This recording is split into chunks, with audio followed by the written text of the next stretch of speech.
ایک اور خبر پر بات کر لیتے ہیں، یہ خبر اسرائیل کے حوالے سے ہے، چونکہ اسرائیل بھی انڈیا کا دوست ہے۔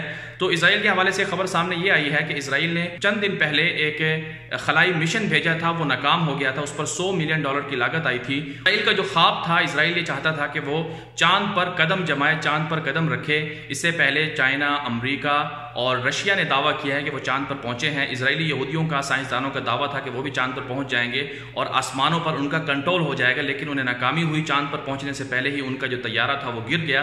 اب دوبارہ سے اسرائیلی جو سائنسدان ہیں، یہودی جو ہیں، انہوں نے اعلان کیا ہے کہ وہ خلائی مشن کو دوبارہ جاری رکھیں گے، دوبارہ از سے نو محنت کریں گے، جو غلطیاں انہیں دور کی جائیں گی۔ اس حوالے سے دنیا بھر میں جو اسرائیلی سائنسدان ہیں، وہاں کی جو حکمران ہیں، انہوں نے یہودیوں سے چندہ مانگنا شروع کر دیا ہے، اور اب ہم دیکھ رہے ہیں کہ دنیا بھر کے یہودیوں کو یہ دکھایا جا رہا ہے کہ آپ ہماری مدد کریں، ہم نے چاند پر جانا ہے اور ہمیں چندہ دیں۔ اس سے پہلے بھی دنیا بھر کے جو یہودی تھے، انہوں نے چندہ دے کر اسرائیل کی جو ایک غاصب سلطنت تھی، اسٹیٹ تھی، ظالم جو اس وقت ہے، فلسطینی جو مسلمان ہیں، ان کی زمین پر قبضہ کر کے بنائی تھی، وہ بھی یہودیوں کے چندے سے بنائی گئی تھی۔ اور اب بھی یہی صورتحال ہے کہ یہودیوں سے چندہ مانگا جا رہا ہے، لیکن اللہ نے چاہا تو پھر اس طرح کے منصوبے ان کے ناکام ہوں گے، کیونکہ جو ظالم ہوتا ہے، اللہ کو ظلم پسند نہیں ہے، ظالم لوگ پسند نہیں ہیں۔ فلسطینی مسلمانوں کا قتل عام کرنے والے یہودی دنیا کے بدترین ظالم ہیں، ان کے ساتھ اللہ کبھی بھی اچھا سلوک نہیں کرے گا، کیونکہ ظالموں کا ٹھکانہ اللہ تعالیٰ نے خود بتایا ہوا ہے کہ ان کی بربادی اور ناکامی اللہ کے ہاں مقدر ہوتی ہے۔ اور ظلم جو ہے،